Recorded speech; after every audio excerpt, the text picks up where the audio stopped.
freedom loving people, and welcome to another episode of the Restricted Handling Podcast. Glenn and I are again on separate continents. This time I'm sweating it out in Europe. Glenn is stateside, but getting ready for his own trip to the hot box. We are joined by a guest you've heard before, Nick Eftimiades of Shinobi Enterprises. Nick has spent decades, as people will recall, covering China and particularly the counterintel threat for China. I'm going to be going to the Hill tomorrow to talk to the House Permanent Select Committee on Intel, specifically about China. Can't wait to hear about this and what's coming up and what you're planning to talk about, Nick. Thank you so much for joining us again. It's been a long time and a lot to cover on China. Well, thank you very much for having me. It's great to be back, Ryan. And Glenn, good to see you again. I see you chewing some gum. That's from one of our sponsors. We won't use that time now, but that's coming up for us later. But I need to get my hands on something. And it's great gum. It's good to see you. Nick, why are you going to the House tomorrow? What's the story here? And I just noticed that the DNI kind of testified earlier this week. The House, and this is a rarity, has taken a great interest not only in China, but in particular this subversion that China's perpetrated on U.S. critical infrastructure. At least that's my block of it, and the U.S. counterintelligence response capabilities. So they're doing a deep dive into this on China's activities and asked me to sit in a round table and come and discuss it. What's it like going to, it, as we call it, right, Hipsy and Sissy? Yeah, Is that what we tend to call them, right? What's it like going in this capacity versus when you're in the Gov? Well, you get to speak your mind. You know, testifying on the Hill, we used to call putting lipstick on a pig.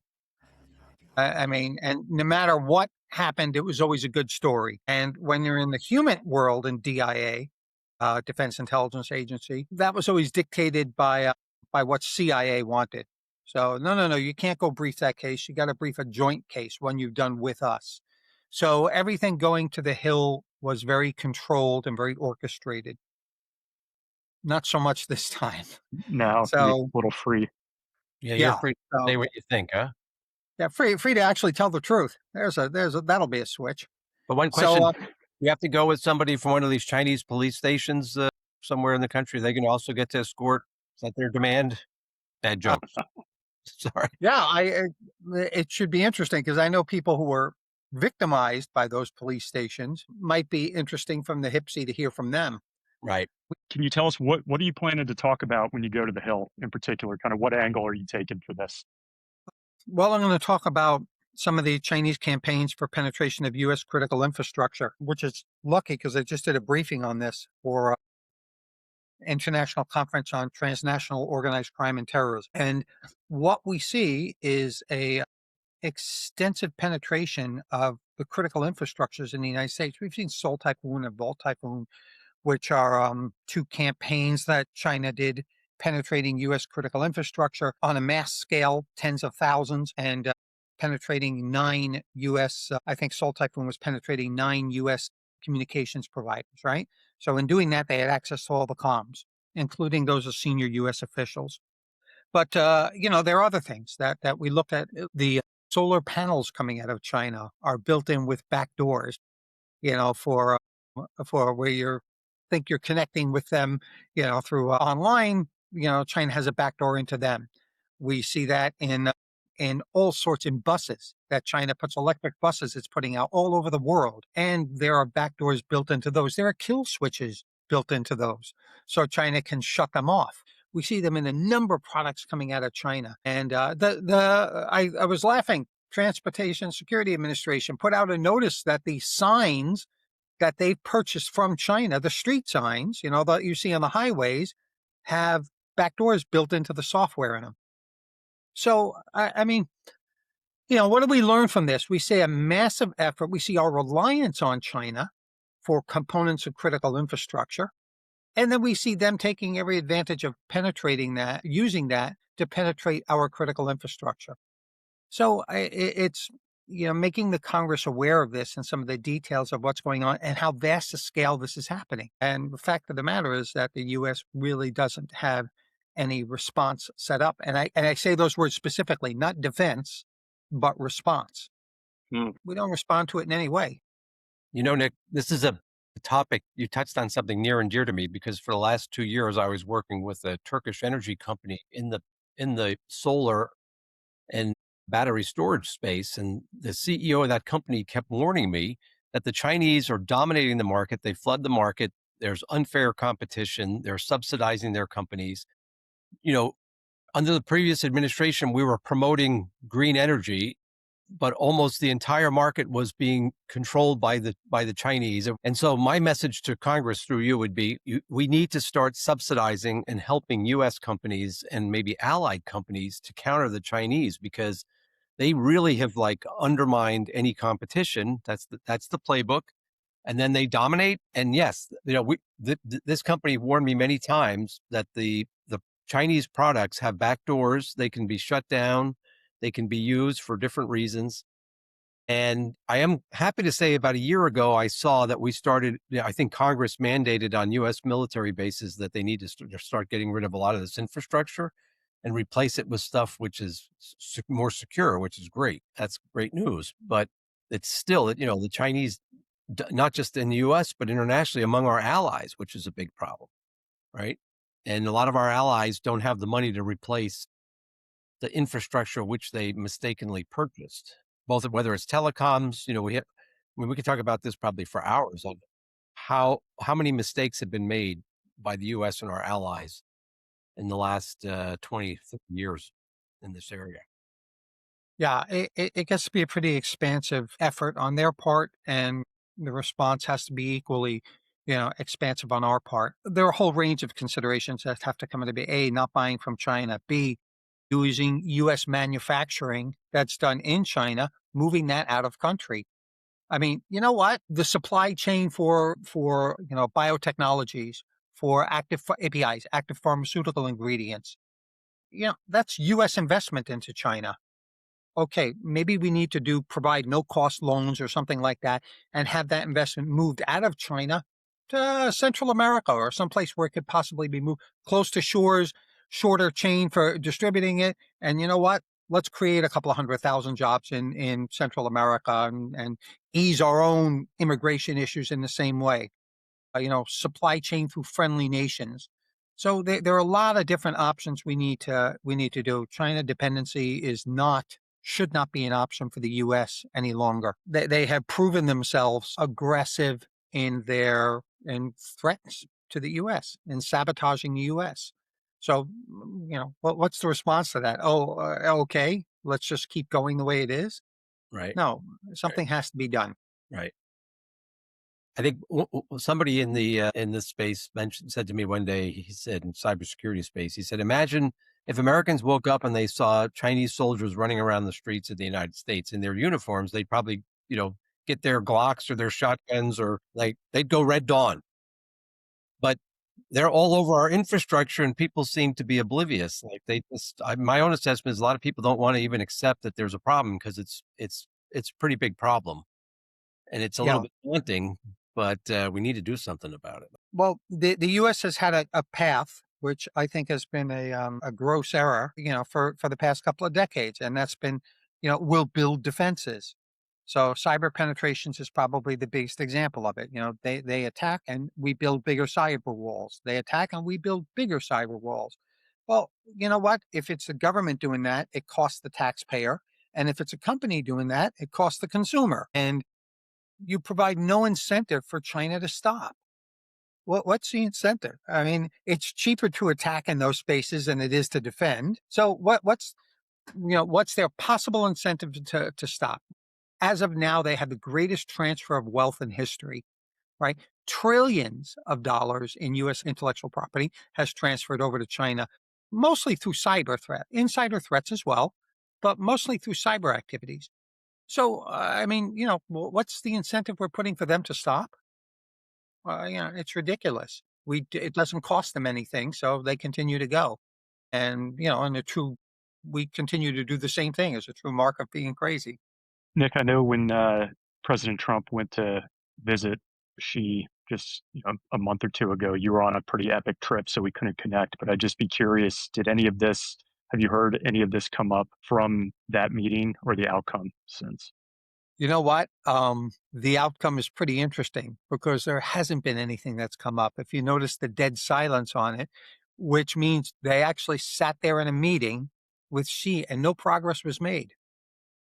I mean, which is You're talking specifically from like a Salt Typhoon, like cyber right. defense, and Actually, yeah. across the board, and President Trump came back and basically said that, said that that they hadn't made a lot of progress. So China's at, and what you take out of that is China is at a position of strength now, where they can defy anyone. They can defy the U.S. They feel themselves at that position. So, in this case, the Congress, because it doesn't work when administrations do this. President Trump will leave office in the better part of 2.5 years, and whoever takes over, as we saw in Biden, when Trump had tariffs in place, Biden took over and China ignored all the tariffs.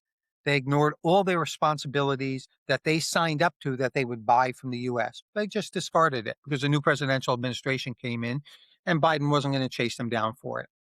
So this 4-year cycle, or 4 to 8 year cycle, is easy for China to wait out.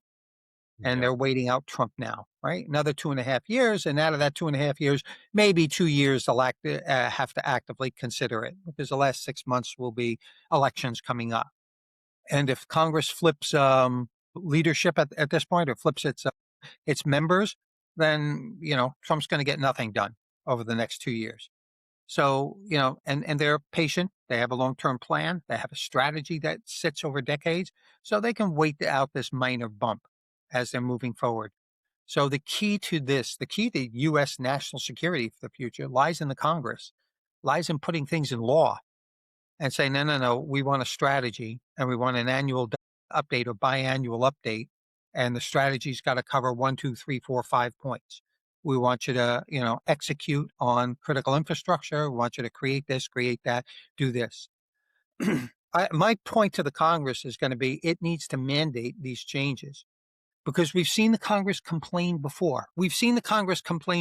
And inaction on the part of the bureaucracy. And I saw it. I saw the Congress complaining all through the 1990s. We're going to get hit by terrorism. Do something about it. We're going to get hit by terrorism. Do something about it. And you go back and look, and Congress made over 350 recommendations for changes to the U.S. government, a dozen of which they actually did. And all those were geared towards our ability to stop foreign terrorists, coming to the United States or operating against the United States, in the U.S., I should say. And, the bureaucracy just kept going on its norm, ignoring it, and 3,000 Americans, paid for it with their lives. My closing part of my statement is, don't do this again. Right. I guess, this is the message to our viewers. That means that constituents need to make sure that it is known to their elected representatives that this is a priority for them. They want them to focus on this and not to repeat the mistakes we've made over the past 20, 25, 30 years, right? Yeah, you tell this to your viewers, and I can sit there and tell you, look, it really does mean something.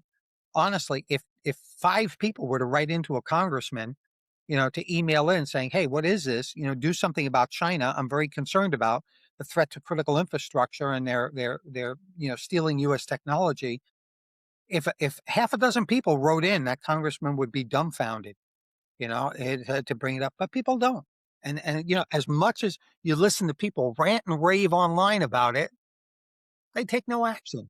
Hey, can I just ask a question? Your assessment of this recruitment of a mayor in a larger town or in California? I mean, I was on, actually, a Russian news station interviewed me about this. Like, the question was, why would they recruit somebody like a mayor in a municipality? What's your assessment, Nick? So the individual we're talking about is Eileen Wong from Arcadia, California, and she was actually recruited. She was actually part of this when she was on the city council, or running for the city council. The guy who was her fiance, Michelson, yes, was convicted actually months before her, a year before her, and he was working with a guy by the name of John Chen. Now, John Chen gets arrested and convicted for bribing what he thought was IRS agents. The FBI put an undercover in, IRS agents, to go after Falun Gong, this spiritual movement that China says is one of the great evils. So the plan was to go after Falun Gong and to get them their nonprofit status revoked.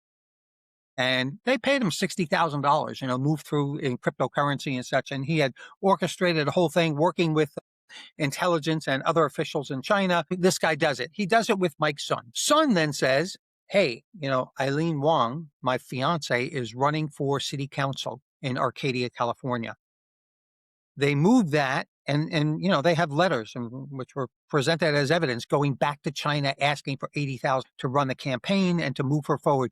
And this could be a rising star in the U.S., and we can leverage her to go after Falun Gong. That's the argument that they go back to literally the United Front Work Department to do. And there's some communications going on with the embassy and the consulate in Los Angeles to kind of move Eileen Wong forward. They create with Eileen a nonprofit association, the China America Business Association.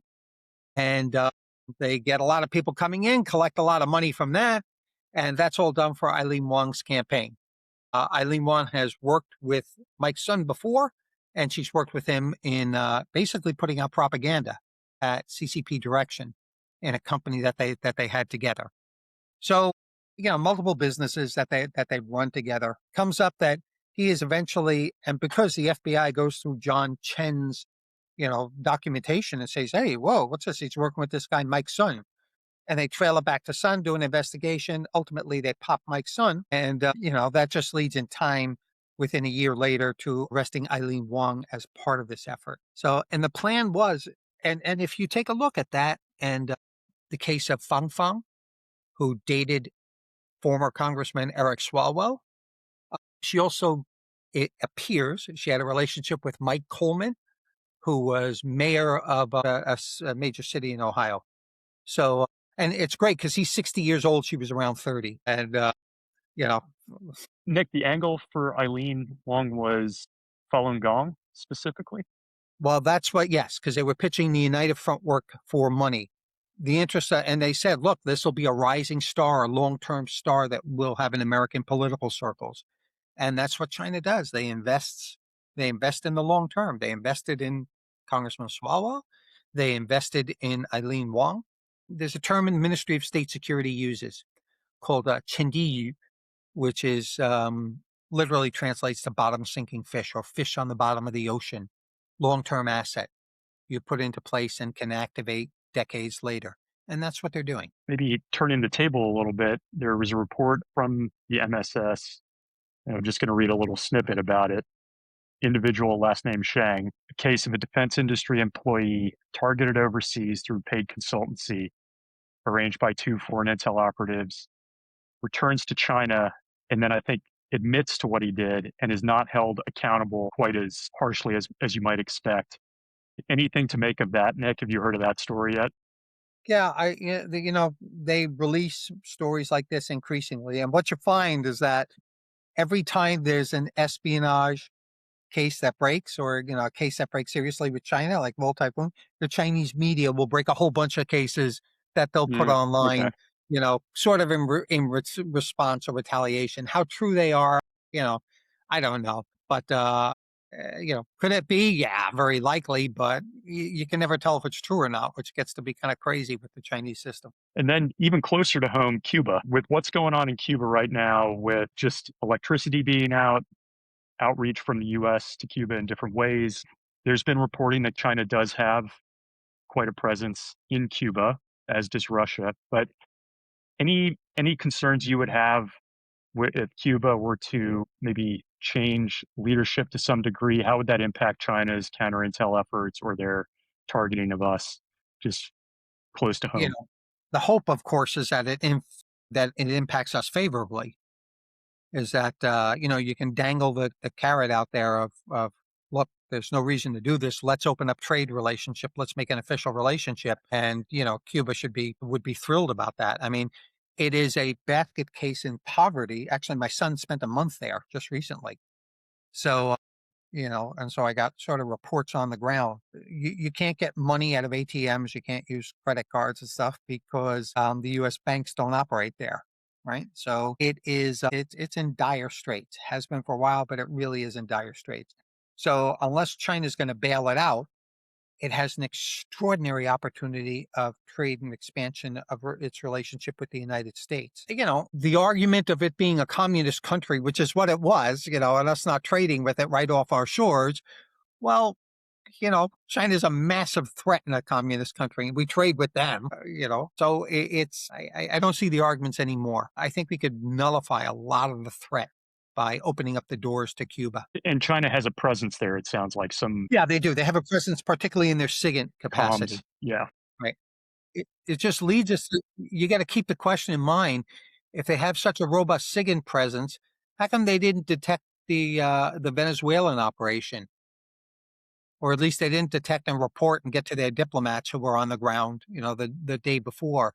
I don't know the answer to that, but it's an interesting question to ponder. What the heck were they doing if they weren't monitoring, U.S. fleet movements basically in their back door? Just a quick word from our sponsor, Coveron, and we'll get right back to the show. Glenn and I have spent our careers thinking about security, and that didn't change just because we hung up our badges. We still travel a lot, and Glenn often finds himself not too far from the front lines. We still want to keep a clean digital footprint. Coveron is a digital identity protection service that combines scam detection, identity monitoring, and cyber insurance to help protect your money and recover from fraud if you become a victim. We take our digital security very seriously. Coveron watches the dark web for your personal information and alerts you when your personal data are exposed. What I appreciate most about Coveron is that when all else fails, Coveron can help protect you financially in cases of identity theft recovery costs, if you lose money to scams or online fraud, or if you're targeted with cyber extortion or threats. And you can reach a real person for help, which is rare these days. One scam can cost you everything. Use code RHPOD for up to 76% off at coveron.com/RHPod. Just a quick word from our sponsor, Larinco, and we'll get right back to the show. I've always been a gum person, and I really like killing two birds with one stone. When I was flying in the Army or out on an SDR, I loved chewing gum to stay awake, alert, and settled. I don't know why, but it always worked for me. So when I heard about Larinco, it made sense. Larinco is a better-for-you chewing gum that uses the same mineral your teeth are made of to support daily enamel health. This is the killing two birds with one stone for me. It's made with the mineral your enamel is actually made of to help strengthen enamel and repair everyday damage while you're chewing, which I love.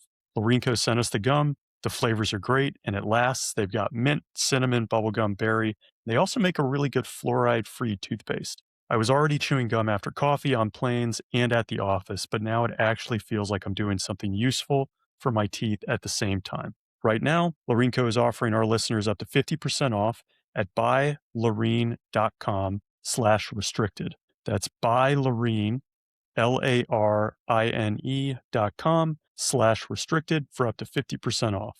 Buying Larinco doesn't just help your teeth, it will also help the show. And now let's get back to it. So that's a great, that's what kind of leads into what I was going to say is that's a great question. Some people argue that we're overselling the threat from China and that we're doing what we did with the Soviet Union, in the 80s and in the 70s and 80s. We built the Soviet military into being all powerful, the KGB into being all seeing and knowing. And it turns out it was far from that when the wall came down. Again, we did that in 2022, up to 2022, the Russian military is one of the greatest in the world. And then we find out that actually their Chinese made tires on their vehicles were deteriorating as they were trying to go into Kiev. So, and to your point, yeah, I mean, they have this SIGINT capability in Cuba. They're supposed to be all over our critical infrastructure. And yet did they not see, or did they see it and they just decided to expose the fact that they saw it and they let Maduro go down? Right? This raises all these questions. So, because they weren't going to do anything about it anyway. So, do you think that where do you come down on this? Do you think some people are overselling the threat, or you think that? I do. I think there are aspects that are either misunderstood or oversold. The invasion of Taiwan. You hear that coming from American military all the time. So theoretical, yeah, certainly it is possible. 2027 is a 100-year anniversary of the PLA. That's the year that we seem to focus on. Is it logical? Does it make sense from China's perspective? Like the second largest currency reserves in the world outside of China. And, that's the one you are physically attacking. Probably not. So it's got a lot of people concerned. And, the threat there could be well overhyped. But, we've done this a lot. We did this in Iraq, Iraq too, So it's difficult. And more importantly, it shows how poor our intelligence is in the matter, right? I mean, if U.S. intelligence was really excellent in this matter, our military wouldn't be pontificating like this publicly and stuff. We'd have a better handle on it, but it's not. And the fact that we have so many questions is the problem. Ryan, you're in Europe now. Yeah. Are you, like, the Europeans you're talking to, are they concerned with China? Do you hear them talking about China as a threat, or are they, I find it very interesting in the UK in particular. And again, these are all my own opinions, as Glenn and I like to say. Just what we saw over the past year with the UK, I think allowing the Chinese to build this embassy in downtown London, that's coming up, refusing to try a case against at least one, I think maybe two individuals that had been accused of espionage. And again, Glenn, you're right to point out innocent until proven guilty. It's just, they really didn't take that case on, I think, largely to remain within the good graces of China. But I really think they're so focused on Russia, just such a potential threat on their doorstep. And there's so many upsides, I think, economically with China, that why risk it when they're feeling the pain with Russia, and now even more with Iran with the war, obviously. Right. Well, I would agree. Certainly Russia's, first on the agenda. It's in their backyard, basically. And we've already seen Russia, strike and act against dissidents and such inside the UK. So that's a big concern for the UK. Terrorism is also a big concern for the UK, right? They have, there were decades that went by and MI6 did like 85% of its work was terrorism. So, very, very focused on that, on those two areas. All of Europe is at this point. So China's always had a back seat for them. It's not a strategic, long-term strategic threat, yes, but not in their backyard sabotaging things, like Russia, physically burning factories and stuff. That said, I'm in touch with government entities in the UK, and there is a lot of concern that they are spinning up to address China in many ways, not the least of which is the organized crime Chinese government nexus that has them concerned. So, interesting. Long-term threat. It's not like the U.S. where it's on our doorstep, but they recognize it is a threat and are bringing their minimal resources to sort of bear on the problem. And Nick, I know we'll get you out of here in a second. I know you maintain this kind of beautiful database of Chinese-related CI cases and whatnot. So, just as we part here, anything new in that database of interest that you think might be of interest to folks? And then separately, is there something we're not talking about or haven't talked about that we should be, that's on your radar? Yeah, it's 984 cases I now have databased, and that's cases. So one case might have 5 individuals involved, so there are thousands of individuals and hundreds of companies and 100 universities, all which have been taken part in espionage or economic espionage. So, what the data starts to show over time is certainly a switch in the operational tactics, right? And the tradecraft that China's employing. That's obvious. The use of social media and LinkedIn, the use of encryption services, the use of setting up websites, encrypted websites for uploads. And what hasn't come out publicly, which is, just barely came out in China, is the consolidation of Ministry of State Security offices under central authority. So in China's system, in the CCP system, the Communist Party at the local level, at the provincial level, controls agencies of the government, right? So the Ministry of Public Security, Ministry of State Security is controlled by the Political Legal Leading Commission at the provincial level.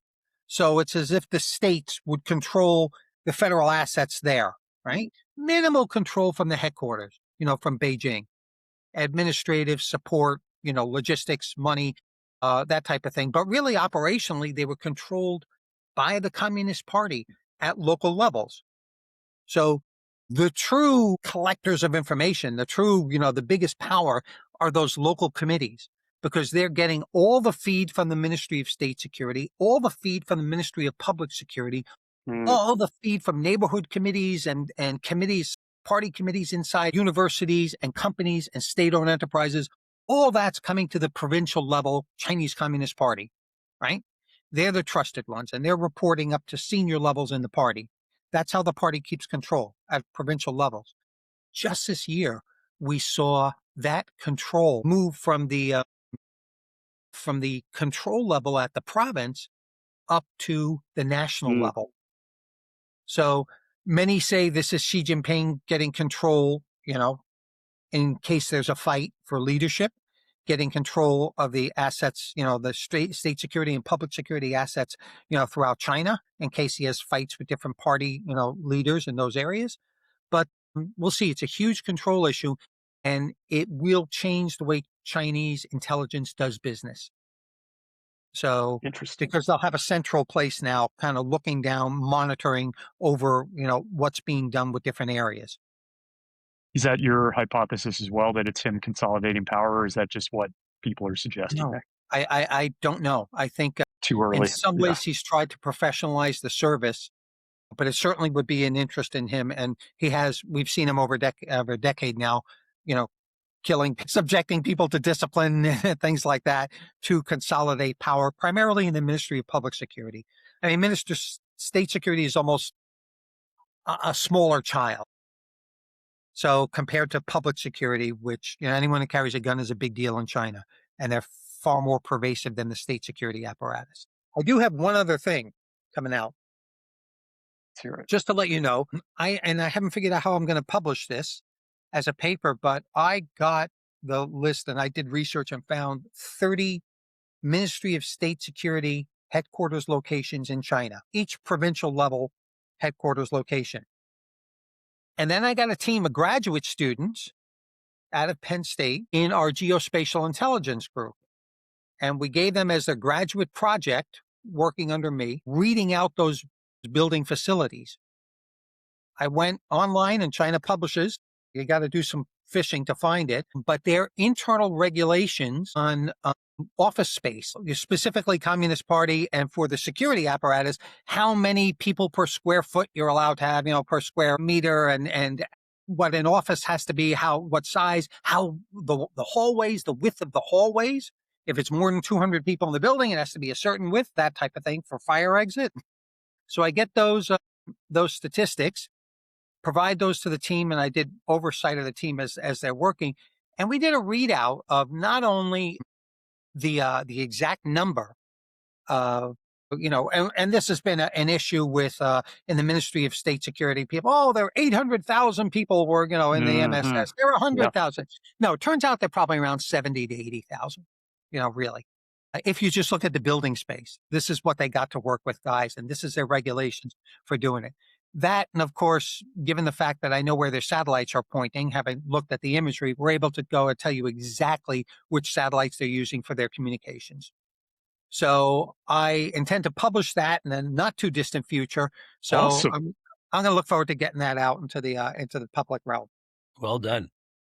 Yeah. Well done. If you could let me know when you publish it so I don't buy any real estate near those state security facilities, Nick. I'm looking at a little piece of land. Glenn, isn't that it? Didn't the LinkedIn recruiter tell you that? But yeah, don't even go there. But actually, I'm sure our viewers, listeners are aware, and they should be very alert that the Chinese are using LinkedIn very aggressively and other social media tools to target and recruit, especially those of us from the retirees from that former world, or our former, whether it was the agency or DIA or the Pentagon, FBI. They're very aggressive. And in fact, if your viewers get approaches like that, they should send them to me. I'm compiling a data list on them, and I got pictures of all these cute girls and stuff, and the best are the requests for you to provide papers, like provide an unclassified paper, and Atlantic Council spelt incorrectly, in the email address, that type of thing.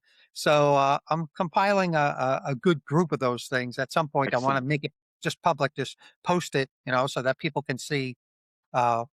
The types of approaches we're getting. It's hurtful, Nick, is they asked me for a paper. I sent it and they said, your writing's terrible. That was just like, really big. Use spell check. I was like, oh, wow. You have to wonder, and here's a thought I've been pondering with China pushing all this, to people with clearance holders, people who are clearance holders saying, write a paper on this and that. I'm thinking, yeah, sure. Go to any online artificial intelligence, write me a paper on this, that, and pass it off. Well, this is sooner or later, people are going to think, hey, this is money in the bank. And, I'm just using it through AI. I think we should encourage that. Well, to your point about like the numbers of employees, one of the things that you got to ask is, are they going to start firing people because they're being replaced by AI? Right. I mean, everyone's facing that now. Companies are having to lay people off or laying people off because they're being replaced by AI. So, I work with the due diligence companies. The tools, they say they 10 people with one tool. So I see your point, though, Glenn. Maybe that 70 to 80,000 MSS figure is going to be 50,000 because they're finding efficiencies elsewhere. But I'm just saying, if you're an MSS officer watching this program and you're being chopped, there are people that care. Well, they're already using it. They're already using it on LinkedIn. So, Yeah. Yes. Nick, thank you for coming on.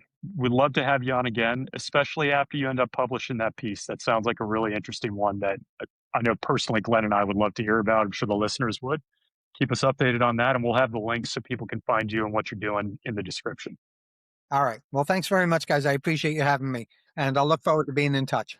Thanks for doing what you're doing and for going down and talking to members of Congress. And again, for all the viewers, U.S. citizens, voters, like your constituents, you've got to let people know that you're concerned about this if you're concerned about it. So Nick's doing his job from his side. You guys got to do your job from your side. Otherwise, that's a good call. Thanks for listening and being a part of the RH community. Would you like to receive the same daily intel brief that Glenn and I read? You can get it at restrictedhandling.com.